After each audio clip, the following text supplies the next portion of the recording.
Josh, welcome to the show. Thanks so much for being here. I hope you had a wonderful new year and excited to be here with you for the first interview of the year. Thank you so much. I love it. Yeah, happy 2024, Mark. We're already off to the races, and I feel like Yep. things are moving quickly, and I'm excited to learn from you. And for those that don't know you, why don't you give yourself a quick introduction? Yeah, I have been in learning and development for 30 years. So I got my start in the early 90s doing e-learning development for a boutique e-learning firm here in Charlotte, North Carolina. After that experience, I started my own training business, Lodestone, and was one of the top Adobe authorized training partners in the United States. I had 5 locations, was spinning up education technology within corporations, mostly web centric based implementation of training content. And then I wound that down and found myself back in corporate for 3 years as a learning architect, which was a fantastic experience. Got to really see what was currently happening in large organizations. It was for a $5 billion supply chain company. And I got to work on some very important projects, especially like implementation of Microsoft Teams during COVID, and also a lot of transformational type projects involving data and analytics and spinning up our frontline sales team on those products. And then AI happened. And when having been in this space for so long, Mark, it was like one of those instances when I experienced AI for the first time. This is a week after ChatGPT was released. I knew it was different. And I dove in headfirst and got acclimated to prompting and what was happening in the background with the vector database and how all that was working. And I knew that this was going to show up differently and that generative AI was going to be a game changer, much in the same way that the personal computer or mobile phone makes a radical shift in the way that we consume and create content. And so in March of 2023, I went back in full time doing my own thing in the form of joshcavalier.ai. And here we Love the are. domain. Yeah, I grabbed that really quick.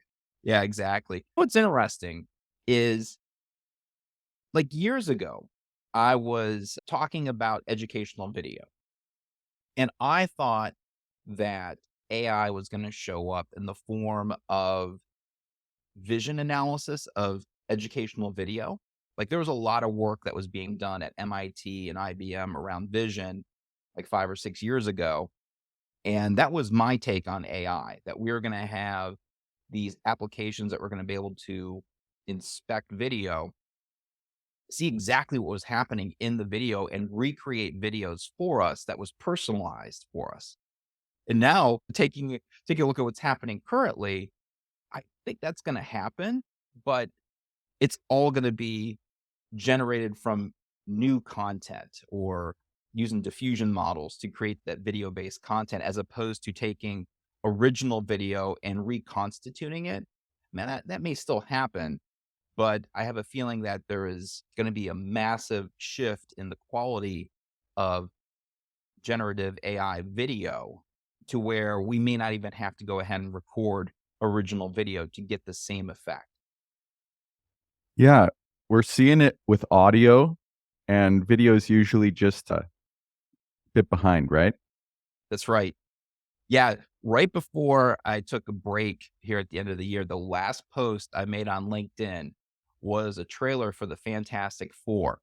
And I had ChatGPT go in and write the script, which was perfect, but I needed a voice. I needed a voiceover for this dialogue. And the So current, you created this? oh, yeah. Okay, Yeah. Maybe you can put it in the link in the show notes. I can go ahead and sure. give it to you. And one of the best sites or platforms for audio generation currently is 11 Labs. I absolutely Yeah, love the platform. I have been using it. I train my own voice. I use it occasionally.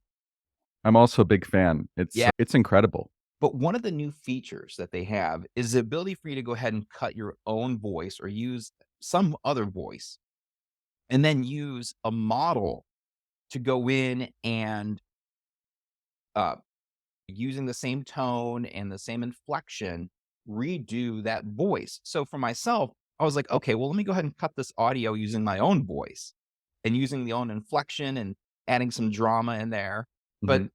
it's my voice. I mean, it's just okay.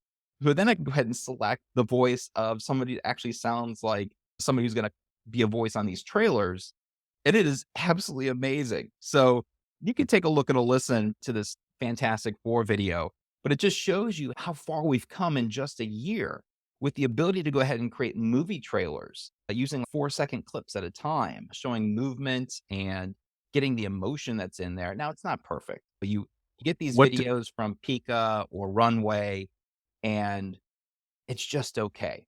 There's a lot of deficiencies within it, but you can get camera movement, you can get some motion, and that's the worst it's ever going to get.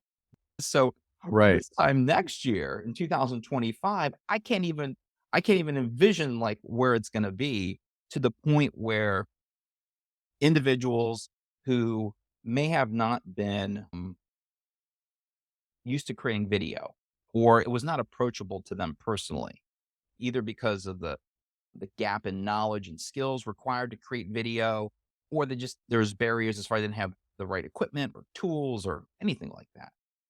All that's going to be washed away, to the point where if you have a vision or you have an idea or a story, you're going to be able to visualize that and put that out there and do all kinds of different things from an educational standpoint. Now, on the flip side, we're going into an election year, and we're going to have to be mindful that of deep fakes and other ways that these technologies could be used. So it's going to be just a wild year, both from advancements in regards to education and what we're going to be seeing in regards to truth and journalism and content that's actually put out there in the wild. Yeah, it's definitely a wild west of tools and how you connect them.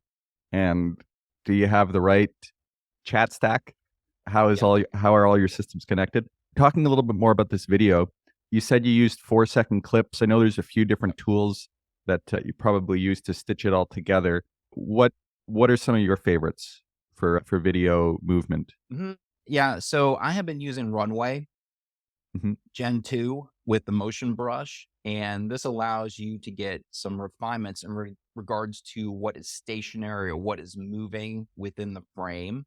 You can also prompt, and there are certain other techniques that you can use to get more specific type movement. I think we're going to see a maturation level occur within those models that are going to allow us to reduce the amount of errors that are occurring, like in the generation, and more realism happening with whatever content that you have within the frame.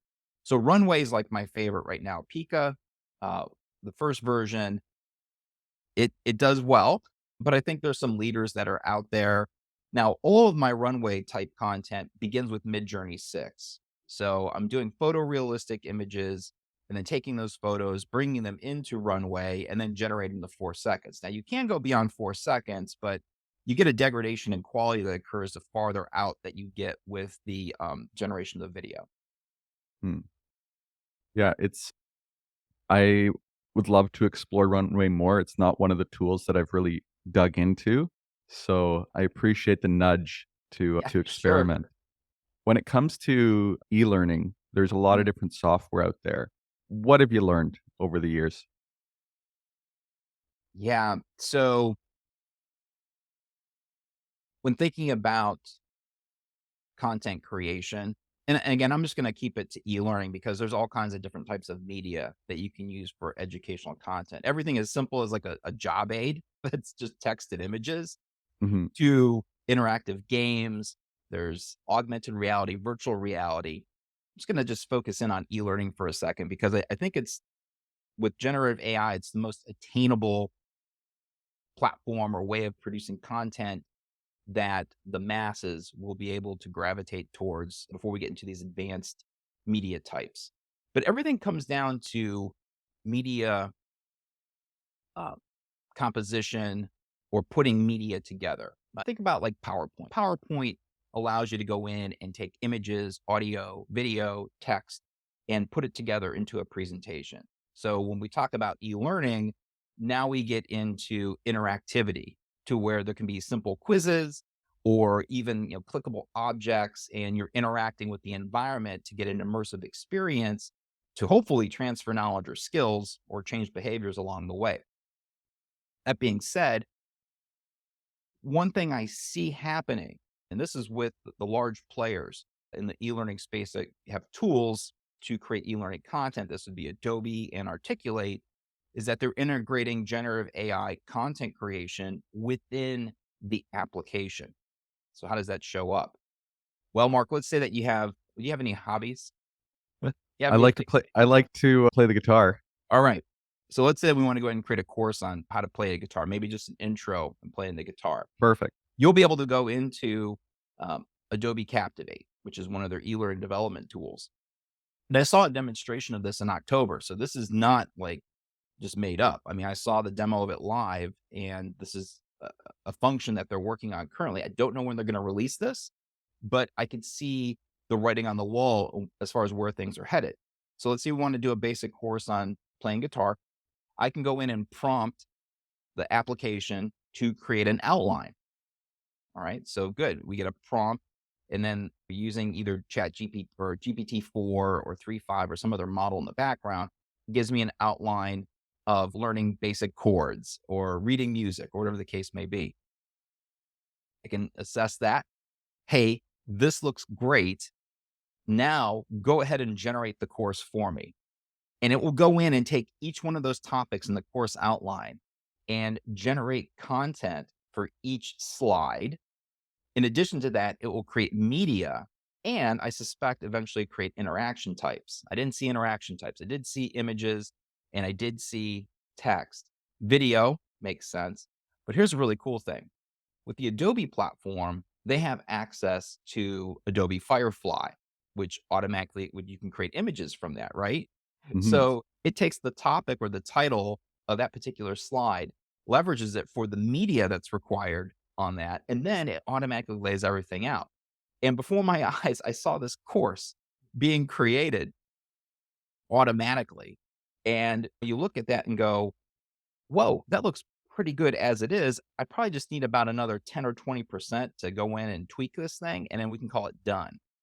And so I think that's where we're getting to a point to where we're going to see massive e-learning or learning-based content automation occurring. But of course, there's a human element to where the AI is only going to get you so far. And you need to, of course, validate the information with a subject matter expert. You'll need to go in and make sure that the content flows properly. So there's all that time right there. Now, it's quite possible that these applications could negatively impact the way that you develop, because if people lean on them too hard and they don't know their craft, they could create really horrible learning experiences to where they say, oh, well, it's done. I'm going to go ahead and check that box. And they release some type of learning content without validating the information, which could be really detrimental.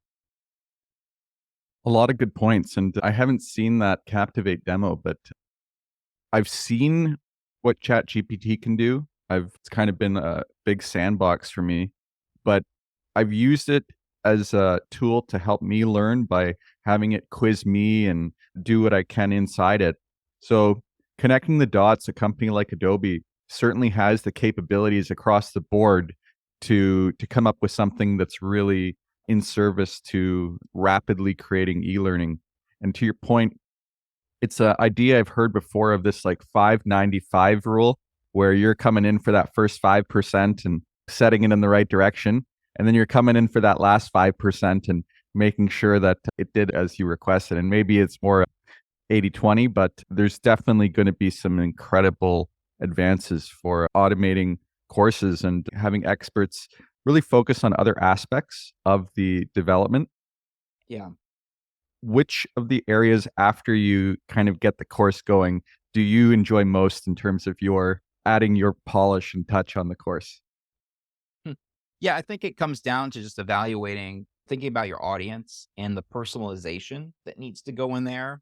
Because if there's an automation and they don't really nail who the audience is, that's really where you make it shine, is by going in and understanding what are the motivations, what are the behaviors of your current audience, and then infusing the content that will speak to them, right? So that's the polish that I like to put on there. And I have a feeling that because of um, the current quality that's out there right now in regards to automation, that's what we're going to need. We're going to need that, like you said, the final 5% for sure. Now, what's interesting is if we play this out, and let's say that we get to a point where it recognizes who the audience members are and it just nails it. Like it just goes in and it creates just amazing content. At that point, now we're getting into autonomous agents that are creating this information to the point where we can have a performance issue that's been identified out into the field. Let's say that it's frontline sales and there's a new product that's going to drop next week, and we want our frontline sales team to get after it and approach our customers on Monday. Well, the autonomous agent can go in, take a look at the audience profiles of frontline sales, can understand what the content is, and then generate individual courses or learning content for each salesperson that they consume on Monday morning. Right? You know, Yeah. so we play all this out. At that point, I'm really orchestrating the content. I'm not necessarily creating the content. Now, obviously, that content needs to be evaluated or looked at by a human before it rolls out. We could even get to a point where it gets so good that the error rate of that content is less than 0.01%. Once that content is consumed, though, we have to take a look at the analytics. So if my criteria is how many additional sales of that product did we make for that week by Friday? How many of my frontline sales team completed the training? What did they do with the end quiz? What were the results there? How many times did they go ahead in the CRM system contact a customer on this new product? What was their total sales of the new product by the end of the week, right? So we have all of these analytics, this data that we need to take a look at from that effort. Eventually that will be automated. And so really it's a matter of orchestrating and looking at dashboards and checking out performance results and seeing exactly did we hit the mark with the AI generated content. Very interesting. A high level overview of inputs and outputs and trying to, as you say, orchestrate the entire thing like a symphony, right? Um, Exactly. Yeah. Super cool. What other predictions do you have for the space as far as things you've seen, things you're excited about? Yeah. One of the interesting things that I bumped into during the conference season in the fall here, Q4, we talk about generative AI. It falls in the buckets of text, audio, video, images, code.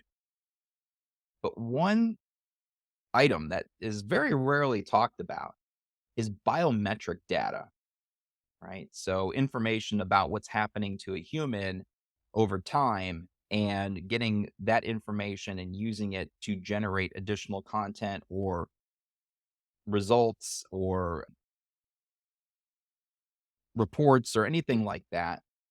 And the people I was talking to do Department of Defense work.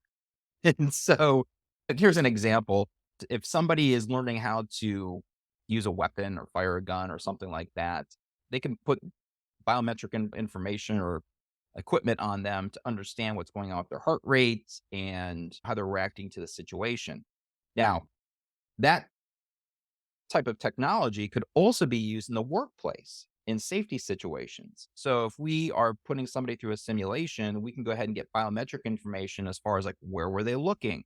What was their heart rate? How fast did they make that decision physically in that space?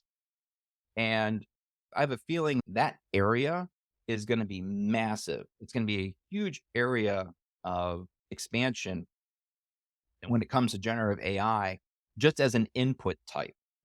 Again, we don't get a lot of people talking about it, but the technology is out there. I think we're just waiting for it to hit coming out of the defense or using for the government down to business.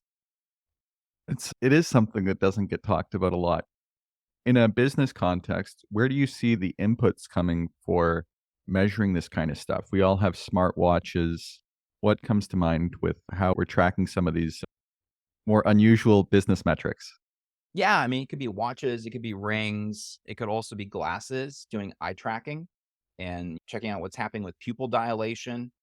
Here's an interesting one. So, and when doing all that video work years ago, one of the authors I researched was Daniel Kahneman, Thinking Fast and Slow. It's a great book. And in the first half of the book, Kahneman goes in and talks about the research that he did in regards to difficult solving difficult math problems. And so when you give somebody an easy problem and you test them or tax them, when it's attainable, like it's an easy problem and they're engaged, the pupil begins to open up, right? But as soon as you give somebody a difficult problem, like 47 times 23, right? If you try to think that in your head, there's a certain point where the body physically responds and the pupil will shut, right? And immediately in the book, Kahneman talks about how he would call into the room where they're doing these math problems and, and say to the test subjects, "Hey, you just gave up." And they're like, "How did you know I just gave up thinking about that problem?" Because you physically just changed. People Hmm. just shut. And so I think, and the same thing with willpower or calorie burn. If we have very difficult tasks ahead of us or these problems to where we have to do deep work and it makes your head hurt, right? That's calorie burn. And if you are not fueling your body properly, you may have a difficult time doing those tasks that day. Whereas if you fuel your body properly, you may have an easier day in front of you. And depending upon the task that you have scheduled, like this podcast, there's a different level that I need to be for this podcast than if I'm doing emails.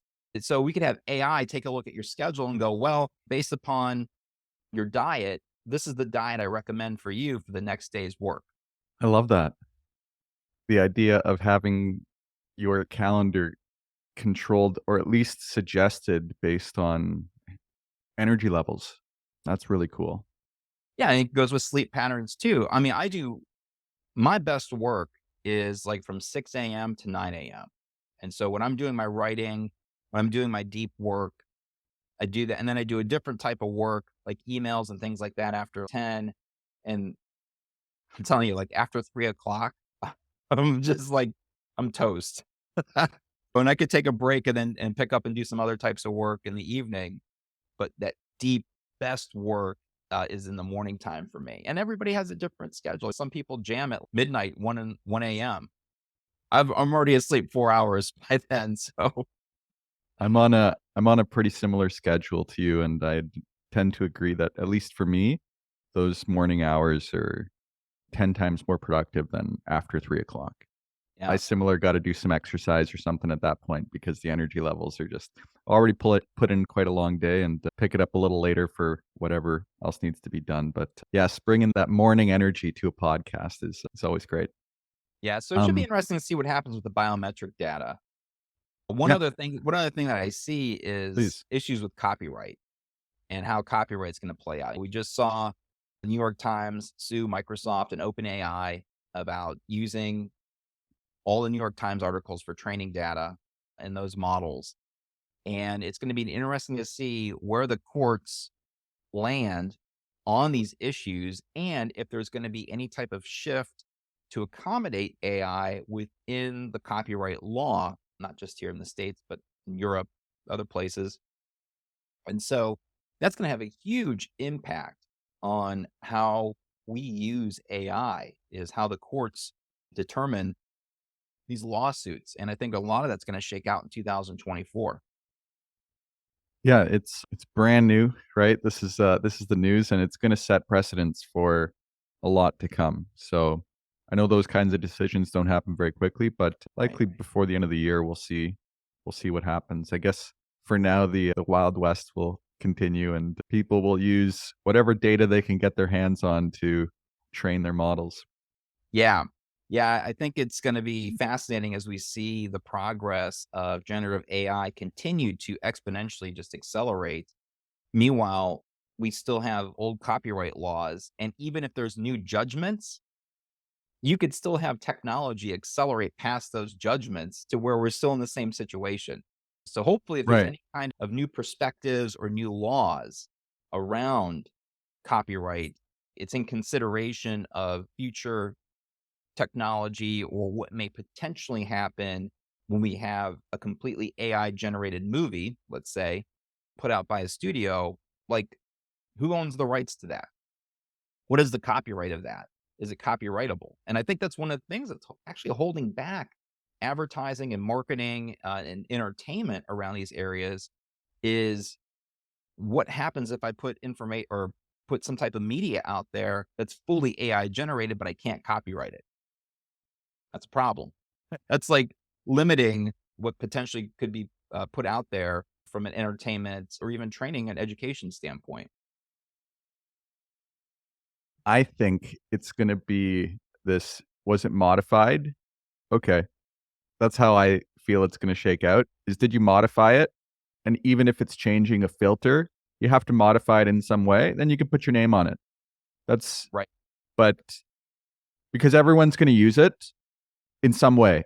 There won't be a book that won't have some part of AI that gets written anymore. That's Yep. my belief. So we're going to assume everyone's using AI for everything to do everything. So, but we still want to take some ownership, right? At some point, it's cool to say this was made with AI, and then other times it's just implied. So the faster we get to the implied, everything's AI, whether I'm actually here talking to you or not. I'm gonna take ownership over this likeness of me showing up using my inputs Correct. to get Yeah. to this end result. And then if my eye starts twitching, well, that's on me for not really managing my tech to support that brand I'm trying to put out. But it's totally Wild West. And I think from an artistic perspective, because I'm a musician, I've started to learn more about these really interesting music tools.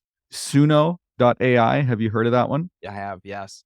Super interesting. And I'm trying to understand, okay, how do you take one AI tool like that? For those listeners who don't know it, it's very cool. You can prompt input and get songs that are people singing full. It's amazing.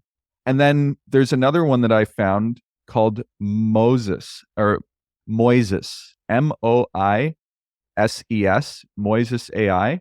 And this one can take any song input and it breaks down the layers of the music. So you can Wow. isolate vocals, you can isolate drums, guitar, and then for learning, you can slow the song down and just focus on the guitar riff if you wanted. Wow. So when you Impressive. combine Suno that gives you original new music with something like Moises that you can break down the layers, you can start to do covers of AI generated music that is original and have a lot of fun kind of back and forth connecting these tools because isolated, they're all doing something really special or unique or they wouldn't exist very long, right? So this I feel companies like Zapier and these connective tissue companies are like Right. perfectly positioned for how do I make ChatGPT work with everything, right? Uh, what's been your experience with ChatGPT? And I know you're kind of early user and it's gone through a couple different waves. Tell me what your experience has been. Yeah. I think with ChatGPT, it was really a matter of understanding how to prompt and getting into the nuances of how the GPT-4 works. When you have these research papers that give indication if you are kind to the large language model or give it encouragement, it gives you better results, which is it's fascinating. And we're still learning about how to interact with these platforms to get the best possible information back.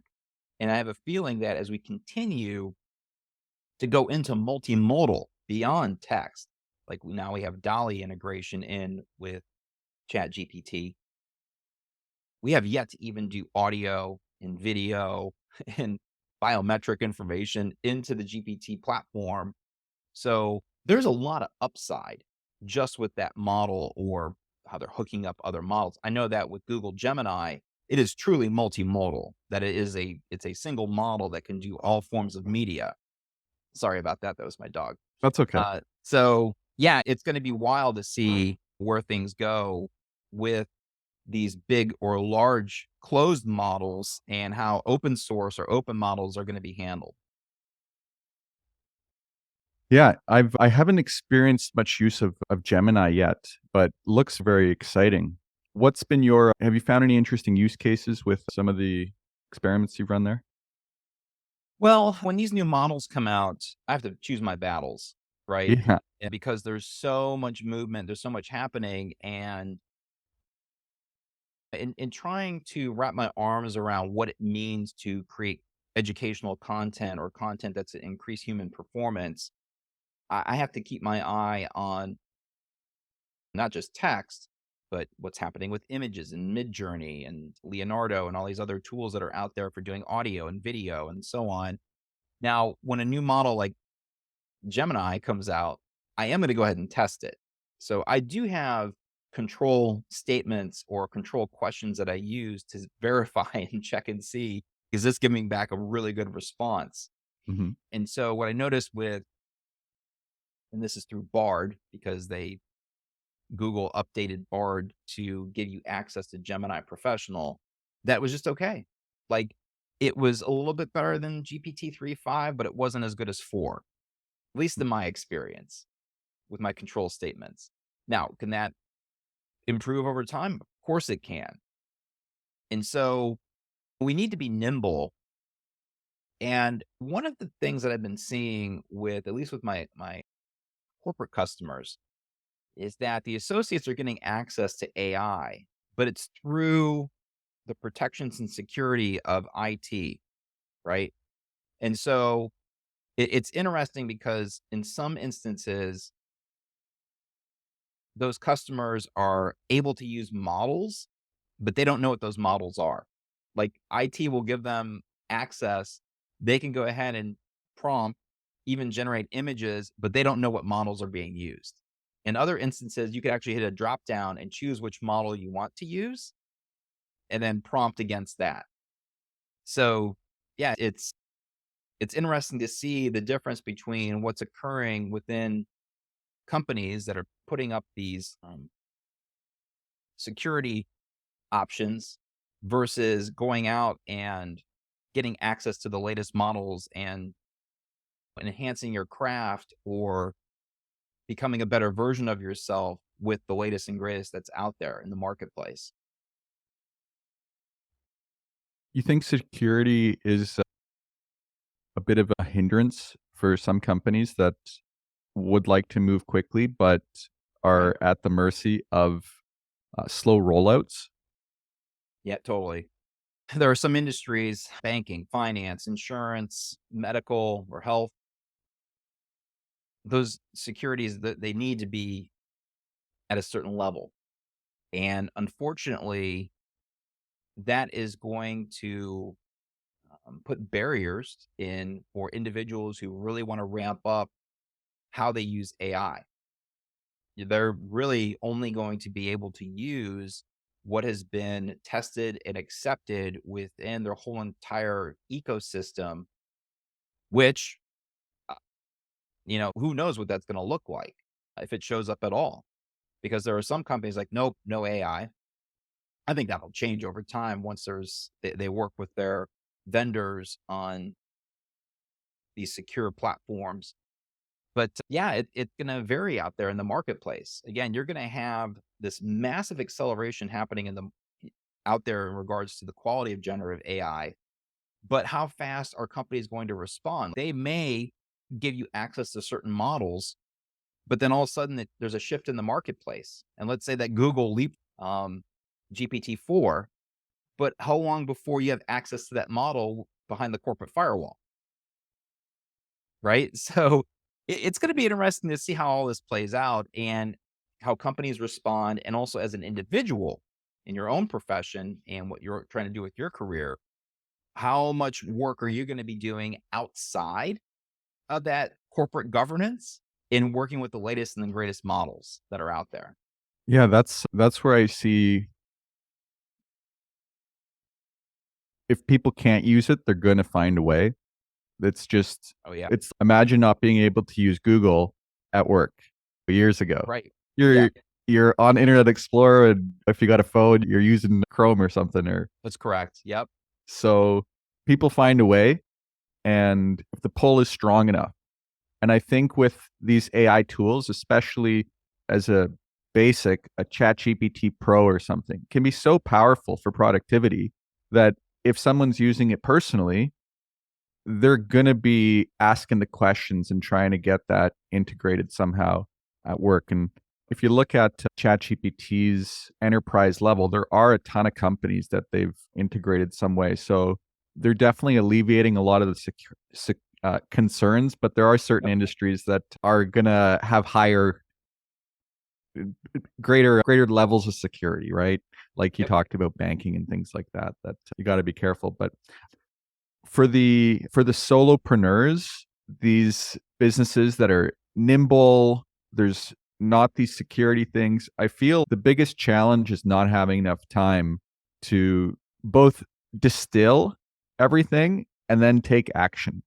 So being very particular about which tools you're going to focus on that you think will be here. What is your tech stack and what are you committed to learning about? Right? Because this is a like never before. We're constantly learning. What are some strategies you have to stay updated on some of these, the latest and greatest? Yeah, I mean, there are like a lot of thought leaders that are out there that are taking the time and doing some evaluations, and I try to keep my eyes and ears open to what's happening on social media, on X, on LinkedIn, um, TikTok, and typically like the cream rises to the top. Like you're going to actually see a lot of dots connected when there's a large amount of people trying to use the same tool to understand new features, new functions. How does it compare in the marketplace? And as long as you're in this constant state of learning and understanding what is the best tool to create text and audio and video, usually you get alignment as far as the top three tools within each of those areas. And then within those top three tools, there's usually leapfrogging that's occurring between them. And Mhm. that's usually where I play.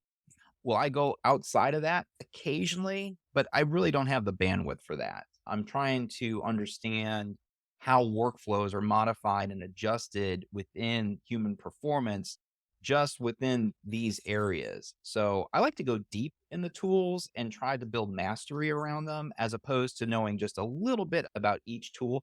Now, if you go to a site like futuretools.io that lists all the AI tools that are out there in the marketplace, you're going to find over 3,000 tools.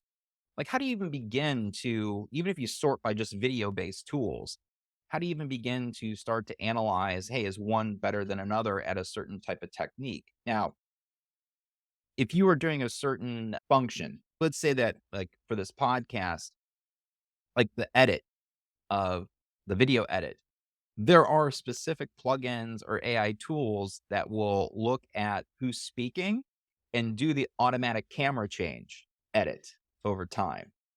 That's all. I mean, if that's what you're doing day in and day out is editing podcasts, that's an awesome tool. And that's something that you're going to lean on heavy. But if I'm just a casual video editor, I'm going to go ahead and definitely pick my battles when it comes to taking the time to learn about an AI based video editing tool. And it's whatever the marketplace is showing is, the most popular one. I think that's what we're going to see as we move forward. Yeah, your analogy of the cream rise to the top, I think, is fairly apt. Every time you're listening to different people, if the same tools keep coming up, then time to investigate. That's right. Yep. And if you find that after a bit of use, you got to sign up for it and it becomes something that you regularly revisit, now you can figure out how you can maybe train on that. A great way to consistently up level is to teach what you're learning about. So I'm exploring Notion AI, and super cool. Have you given it a try? Yeah. I use Notion for my prompt databases. Nice. So I have been using Notion, but I have not been using it for the AI yet. And I know it's there, but everything I use it for is is more of a database-like functionality as opposed to a content generation functionality at this point.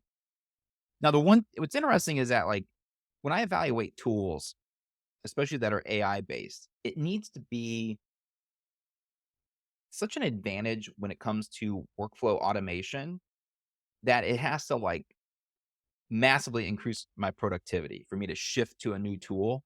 Here's an example. There's one tool called castmagic.io. Hmm. And castmagic.io allows you to take an video or an audio transcript and get that into closed captions. So it'll go in and create the transcript from the media. It'll generate closed captions, which by itself is great and uses AI to do those closed captions. And you can go in, you can tweak the closed captions and correct them, whatnot. But it's the next part or next functionality that really takes this tool over the top. Based upon the transcript, it will go in and provide automations through AI using GPT-4 in the background to create additional output types from the episode. So if you wanted to go ahead and create a newsletter, you want to go ahead and make a quiz, you want to go ahead and do an overview of the session, Cast Magic in the background will generate all those outputs for you automatically. That's cool. Oh, see? I mean, that's where it's like, whoa, that's 1 + 1 = 3. Not only are you giving me the transcript and the closed caption file that I can download, but you're also taking the transcript and transforming it into these other forms of media that I can then leverage through social media or other platforms. And that's what I love is that we're starting to see these maturations in workflows and new tools are going to come out. And I think that's the reason why you have to keep your eye on the horizon as far as these tools and when people are talking about them, because you're going to have a vendor or company realize, hey, we could seriously impact the creation of X or build in productivity if we mash these functions together, some with human output or human created, which is what we're doing right now. We're recording a podcast, but then we add all these automations after the fact to speed production time. Yeah, it's when you think about it like building blocks and with this malleable connective tissue that even if they don't normally fit together, well, we can make them work, right? Can create these really interesting outputs. Like this cast magic could then plug into something else to, so the trigger, whatever that trigger is, can be a simple button click, but it can create so much that this is where I feel like AI is really the art of intelligence and how you glue that together and use it, because the tools are all the tools. It's like I was talking to someone when you use ChatGPT, it's a completely unique experience to you, to anyone else, because of everything you bring to it. Your way of processing information, your way of thinking about things, your prompt construct, right? How nice Right. you are. Remember, we were talking about that being nice to ChatGPT. So all of these things are completely unique. And unlike classic search, you kind of need a bit of an owner's manual to really use it like an expert, right? And it's That's not right. always obvious. You can ask it. Nothing, at least in my experience right now, performs just brute force using it and trial and error. Like most of the people that have been using it for the last year have thousands of prompts behind them, right? Right. That are know what's going on. And that's only from usage and learning in combination. But if you've only used it a couple times, the easiest way you can really accelerate is to just use it a lot more for everything. I keep getting surprised at what I can do because I throw things at it. Combining a PDF, not something I would ever think ChatGPT would even care to do, but sure, here's a downloadable. And it's, oh, well, all of those PDF tools that I would go to the website and kind of do some little editing, ChatGPT can do. So you kind of, in a way, it kind of brings in tools, right? Its new capability can now do something that maybe I don't need that other tool for anymore. Anyways, I get a little excited about this kind of stuff. What are you reading? Are there books that you are digging into right now, or that you've read and you would like to share? Yeah. So let's see here. Yeah. One. This one here, data and analytics from Megan Torrance. This is fantastic when it comes to learning analytics or data you have to go ahead and analyze to create educational based outputs. And then from those, the analytics, once those, training experiences happen, that's one I'm reading currently. And then I have another one. That's the good one. Julie Dirksen. This is Talk to the Elephant and deals with behavior science and education and learning. So those are the two that I'm currently plowing through right now. That's great. I love book recommendations, so I appreciate that. It's one of my favorite parts of the show. For those who'd like to learn more about you, I know you've got a few different courses and you work with Yeah. organizations of different sizes. Can you share some of your contact information for people to stay in touch? Yeah, you can either find me at joshcavalier.com or joshcavalier.ai. It goes to the same location. And I currently have a ChatGPT master class for learning and development professionals. It's asynchronous, so you can take it at your own pace. I also do consulting, webinars, and workshops. And right before we ended 2023, I did two back-to-back workshops. So those seem to be very popular. So if you have a team and you're looking to spend them up on generative AI and how that shows up, then I have a workshop for that. Well, Josh, this has been so much fun. I've enjoyed learning from you, and I know that anyone listening or watching is getting a ton of value from the insights you've shared. So I appreciate you. Have an incredible New Year's, and may you and your family enjoy. And yeah, I can't wait to the next time we do this and how many things can change, right? Right. Exactly. Well, I appreciate it, Mark. Thanks for having me on. Okay, Happy New Year, and we'll talk soon. All right. Take care. Cheers. Grateful AI, oh, grateful AI. Waking up to the sun, stand beneath my toes, feeling